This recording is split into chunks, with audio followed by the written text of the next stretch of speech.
The morning sun cast long shadows across the grounds of Windsor Castle, as Sergeant James Mitchell adjusted his ceremonial uniform one final time. 23 years of faithful service had taught him that precision mattered in the Royal Guard. But today felt different. Today, something in the air whispered of change, though he couldn't yet name what it was. Prince George, now 12 years old, had been showing signs of growing into his royal responsibilities. The young prince had always been curious, often stopping to watch the changing of the guard with genuine interest, rather than the polite tolerance his position required. James had noticed how the boy's eyes followed their movements, how he seemed to study their discipline and dedication. On this particular Tuesday morning, the routine began as it always did. The guards took their positions at precisely 8 o'clock. Their red tunics immaculate, their bearskin hats perfectly aligned. James stood at his post near the main entrance, a position he had held with pride for over 2 decades. The tourists gathered outside the gates, cameras ready, hoping to catch a glimpse of royalty. Prince George appeared in the courtyard earlier than usual, dressed in his school clothes, but moving with the careful posture his tutors had instilled in him. He walked slowly past each guard position, not speaking, not acknowledging them in any obvious way. But James noticed something extraordinary happening. As the young prince passed each guard, he would pause for just a moment. His hand would move to his heart, then extend slightly toward the guard, before dropping naturally to his side. It was subtle, so subtle that most observers would miss it entirely. But James, trained to notice every detail, caught the gesture immediately. The prince was offering a silent salute, a wordless acknowledgement of their service. It wasn't part of any protocol, James knew. This was something the boy had decided to do on his own. When Prince George reached James's position, the same quiet ceremony took place. The young prince's eyes met his for just a fraction of a second. And in that moment, James saw something profound. Here was a future king who understood, even at 12, that respect wasn't just about following rules or maintaining distance. It was about recognizing the humanity in those who served. After Prince George disappeared into the castle for his morning lessons, James found his thoughts returning again and again to that moment. In 23 years of service, he had received countless formal acknowledgments. He had medals, commendations, and official letters of appreciation. But nothing had moved him quite like this simple, silent gesture from a young boy who didn't have to notice him at all. The other guards had noticed too. During their brief break, Corporal Davies mentioned it quietly. "Did you see what the young prince did?" he asked. "The way he acknowledged each of us?" Guard after guard nodded. They had all witnessed it, and they were all affected by it. Here was a member of the royal family who saw them not just as fixtures in the landscape of his privilege, but as individuals worthy of personal recognition. As the days passed, Prince George's morning ritual continued. Each day, he would walk past their positions, offering that same quiet salute. He never spoke, never broke protocol, but his message was clear. He saw them. He respected them. He was grateful for their service. James began to look forward to these moments with an anticipation that surprised him. He had always taken pride in his duty, but now that duty felt infused with something deeper. The young prince's wordless appreciation reminded him why he had chosen this life of service in the first place. Other members of the household staff began to notice the prince's behavior as well. The castle gardeners reported that Prince George had started acknowledging them with small nods when he passed. The kitchen staff mentioned that he would sometimes stop by their workspace, not to make requests, but simply to watch them work with what seemed like genuine respect for their expertise. It was as if the young prince was on a quiet mission to recognize every person who contributed to the functioning of his world. And he was doing it all without words, as if he understood that the most meaningful connections sometimes happen in silence. James found himself wondering about the conversations Prince George must be having with his parents and tutors. Was this behavior something he had been taught? Or was it emerging from his own developing sense of leadership and compassion? Either way, it spoke to a maturity that was remarkable in someone so young. The tourists continued to gather outside the gates, hoping for royal sightings. They would cheer when they spotted Prince George, calling out his name and waving frantically. But they missed entirely the quiet drama taking place within the castle walls, where a future king was learning to lead through acts of recognition and respect. As James stood at his post each morning, he began to feel part of something larger than routine duty. He felt like a witness to the development of a young man who might one day rule with the kind of thoughtfulness and humanity that the world desperately needed. The young prince's silent salutes became a bright spot in each day, a reminder that even in the most formal and traditional institutions, genuine human connection could flourish. James had served under protocol and procedure for over 2 decades. But now, he was experiencing something entirely different. Service that felt truly seen and appreciated. What James didn't know was that this was only the beginning of a story that would challenge everything he thought he knew about duty, loyalty, and the nature of true leadership. Prince George's wordless gestures were about to lead to consequences that none of them could have anticipated. 3 weeks into Prince George's morning ritual of silent salutes, something unexpected happened that would test the boundaries of royal protocol and personal conviction in ways James Mitchell had never imagined. It was a gray Thursday morning when Lord Pemberton, a senior member of the royal household staff, arrived for an unscheduled inspection. Lord Pemberton was known throughout the castle for his rigid adherence to tradition and his belief that any deviation from established protocol was a sign of declining standards. He had served the royal family for 35 years and took pride in maintaining what he called proper distance and appropriate formality. Lord Pemberton positioned himself strategically in the courtyard, clipboard in hand, ready to observe the morning routines. James noticed him immediately and felt a knot forming in his stomach. Something about the man's presence suggested trouble. When Prince George emerged for his daily walk past the guard positions, he began his usual ritual. But as he approached the first guard station, Lord Pemberton stepped forward. "Your Highness," he said in a voice that carried across the courtyard, "might I suggest that such informal gestures are unnecessary? The guards understand their position and require no personal acknowledgement beyond what protocol dictates." Prince George stopped walking. For a moment, he looked between Lord Pemberton and the guard he had been approaching. James could see the confusion and disappointment on the young prince's face, but also something else: determination.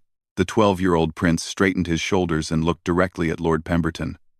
"I understand your concern," he said quietly, "but I believe recognizing people who serve is important, regardless of protocol."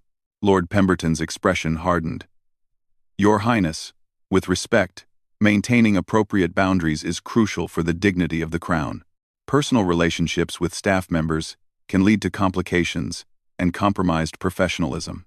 What happened next stunned everyone present. Prince George walked deliberately to each guard position, making his silent salute more pronounced than ever before. When he reached James's station, he not only performed his usual gesture but also mouthed the words "thank you" so clearly that James could read his lips. The message was unmistakable. The young prince was not going to be deterred from showing respect to those who served, regardless of what tradition or authority figures might say. After Prince George returned to the castle, Lord Pemberton approached James directly. "Sergeant Mitchell," he said, his voice cold and official, "I trust you understand that encouraging inappropriate familiarity with members of the royal family is a serious breach of your duties." James felt his chest tighten. "Sir, I have done nothing to encourage anything. Prince George's actions are entirely his own initiative. Nevertheless," Lord Pemberton continued, "I expect you to discourage such behavior in the future.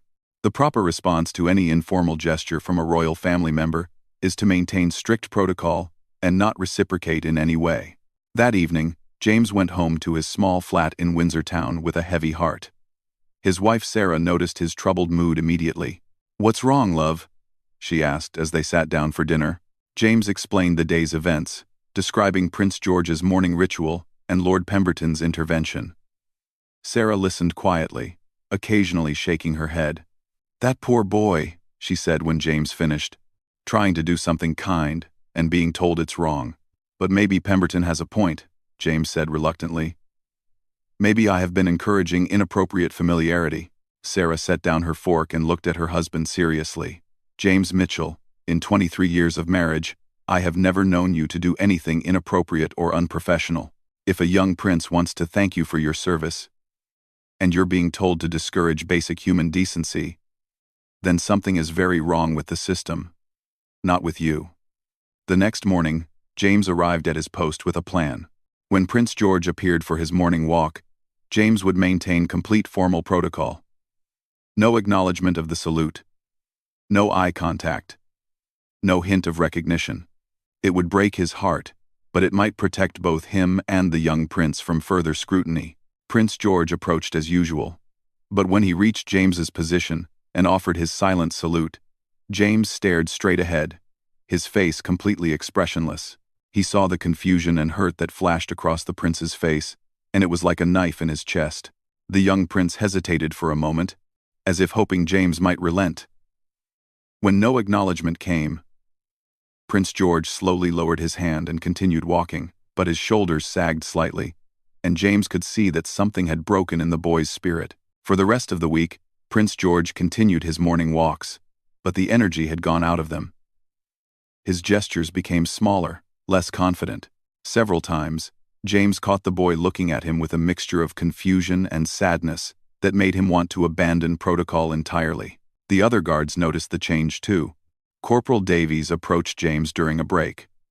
"What happened between you and the young prince?" he asked. "He seems different." James explained about Lord Pemberton's directive. Davies listened with growing anger. "So we're supposed to ignore basic courtesy from a 12-year-old boy because some bureaucrat thinks it threatens royal dignity?" Davies asked. "That's the most ridiculous thing I've ever heard." Word spread quickly through the guard ranks. By Friday, every guard who had been touched by Prince George's simple gesture of respect knew about Lord Pemberton's interference, and they were all struggling with the same internal conflict that was tearing James apart. On Friday afternoon, James made a decision that would change everything. He requested a private meeting with his commanding officer, Colonel Richards, and laid out the entire situation. He explained about Prince George's morning ritual, Lord Pemberton's objections, and his own moral dilemma. Colonel Richards listened without interruption, his expression growing more troubled as the story unfolded. "Sergeant Mitchell," he said finally, "in my experience, the royal family's greatest strength has always been their ability to connect with people on a human level. If we're being asked to discourage that quality in a future king, we need to ask ourselves what kind of monarch we're helping to create." That weekend, James made a decision that would require more courage than any moment in his military career. He decided that some things were more important than following orders, even orders from the royal household. If showing basic human decency to a young prince who was trying to learn about leadership and respect meant risking his career, then perhaps it was time to reconsider what that career actually meant. Monday morning would bring a confrontation that would test everyone's understanding of loyalty, duty, and the true meaning of serving the crown. Monday morning arrived with an unusual tension hanging over Windsor Castle. James Mitchell stood at his post, his mind made up about the decision that would define not only his career but his conscience. He had spent the weekend thinking about what kind of world he wanted to help create, and what kind of man he wanted to be. When Prince George appeared for his morning walk, James noticed immediately that the boy moved differently. The confidence and joy that had characterized his daily ritual had been replaced by uncertainty. The young prince approached each guard position, but his gestures had become hesitant, almost apologetic. As Prince George neared James's station, their eyes met for just a moment. In that brief connection, James saw something that broke his resolve to maintain strict protocol. The boy's eyes held a question. "Did I do something wrong? Are you angry with me?" In that instant, James Mitchell made the decision that would cost him his position but save his soul. When Prince George offered his silent salute, James responded with a subtle but unmistakable nod of acknowledgement and respect. It wasn't much, but it was everything. The relief and joy that flooded Prince George's face was immediate and profound. His shoulders straightened, his step regained its confidence, and he completed his walk with renewed purpose. For a few precious moments, the natural order of human kindness and respect had been restored. But Lord Pemberton had been watching from a window overlooking the courtyard, and he had seen everything. Within an hour, James found himself standing in Colonel Richards's office, facing not only his commanding officer but Lord Pemberton himself. The older man's face was rigid with disapproval. "Sergeant Mitchell," Lord Pemberton began, "you were given explicit instructions regarding appropriate protocol with Prince George. Your deliberate disobedience cannot be overlooked." Colonel Richards shifted uncomfortably in his chair. "James, you understand the position this puts me in. You directly violated a clear directive from the household administration."